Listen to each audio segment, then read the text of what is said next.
Hello. आज हम हिंदुस्तान में एक आर्टिकल छपा है इच्छा मृत्यु के संबंध में। इच्छा मृत्यु की मांग मानने का मतलब कमलेश जैन ने लिखा है, जो एक सुप्रीम कोर्ट के वकील हैं। देश में इच्छा मृत्यु की मांग मानने का यह पहला मामला है।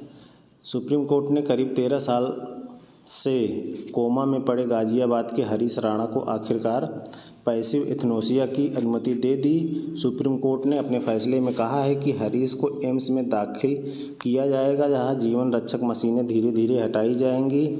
यह मर्मस्पर्शी निर्णय लेते हुए अदालत ने कहा कि इस पूरी प्रक्रिया को इस तरह से अंजाम दिया जाए जिससे मरीज का सम्मान और उसकी गरिमा बनी रहे।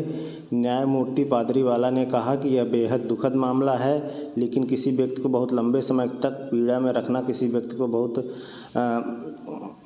उचित नहीं है। साल 2013 में हरीश चंडीगढ़ में छात्रावास की 4थी मंजिल से गिर गए थे, जिससे उनके सिर में गंभीर चोटें लगी।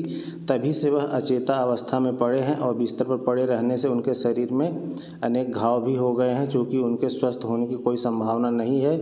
इसीलिए 100% विकलांगता से जूझ रहे हरीश के लिए माता पिता ने ही इच्छा मृत्यु की मांग की थी, जिस पर यह फैसला आया है। इससे पहले साल 2011 में भी एक मामला सामने आया था। दरअसल वह मामला अरोड़ा शानबाग से जुड़ा है। 27 नवंबर 1973 की घटना है। अरोड़ा एक प्रशिक्षित नर्स थी, मुंबई के किंग एडवर्ड अस्पताल में काम करती थी। वारदात की रात अरोड़ा देर रात तक काम करती रही, क्योंकि फूड पॉइजनिंग के शिकार कई बच्चे उस रात अस्पताल में दाखिल हुए थे। नर्सों का लाकर बेसमेंट में था। अरोड़ा वहां अपने कपड़े रखने गई। वार्ड बॉय सोहन लाल उनका पीछा करता पहुंचा और उनके गले में कुत्ते वाली जंजीर डालकर दुराचार करने लगा। दुष्कृत्य के दौरान उसने अरोड़ा के गले और मस्तिष्क की नसों को इस कदर क्षतिग्रस्त कर दिया कि उनकी आवाज़ चली गई और कोमा में चली गई।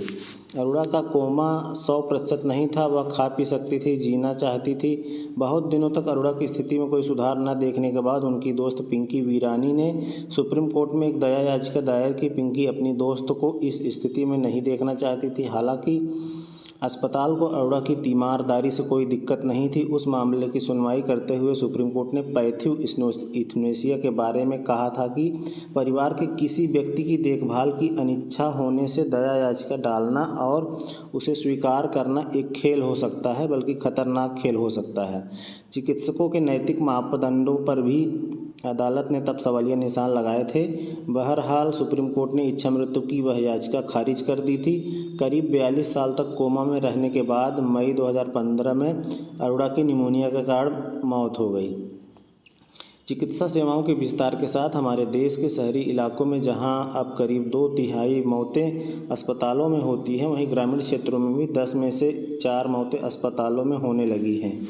विडंबना यह है कि परिवार के सदस्य लाइलाज बीमारी होने पर भी अक्सर इलाज जारी रखने के लिए खुद को मजबूर महसूस करते हैं, क्योंकि उन्हें लगता है कि ऐसा न करना नैतिक रूप से अनुचित है ही।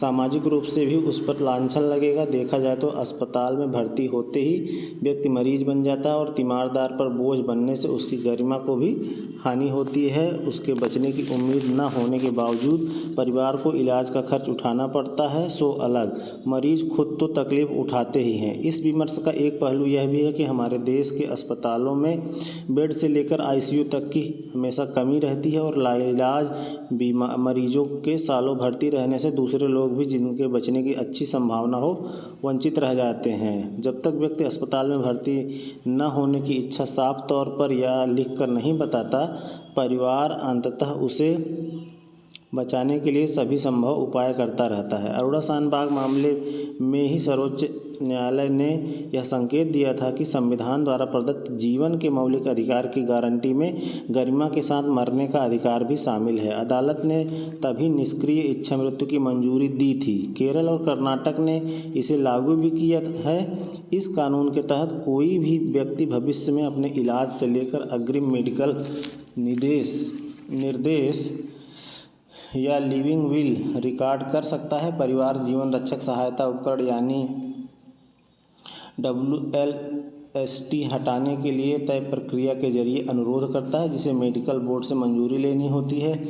सुप्रीम कोर्ट ने एएमडी के नियमों में ढील भी दी है। इसे अब न्यायिक दंडाधिकारी के पास पंजीकरण कराने के बजाय नोटरी से प्रमाणित शपथ पत्र से ही किया जा सकता है, लेकिन राज्य सरकारों को WLST पर हस्ताक्षर करने के लिए कई सरकारी अधिकारियों की ज़रूरत होती है। जाहिर है, ऐसे संवेदनशील मामले में समझदारी से काम लेना बेहतर है। हमारे देश के नीति निर्माताओं को यह समझना होगा कि भावुकता भरे ऐसे पलों में बेरहम अफसरशाही की दखलंदाजी से अवांछित नतीजे हो सकते हैं। इसीलिए नियमों को सख्त करने या इस नीति को वापस लेने से बचना चाहिए। हालांकि बेंगलुरु के मशहूर सर्जन डॉक्टर देवी प्रसाद शेट्टी का मानना है कि भारत के डॉक्टर अभी इतने परिपक्व नहीं हैं कि वे पैसिव एथनेसिया के बारे में अपनी सलाह दें।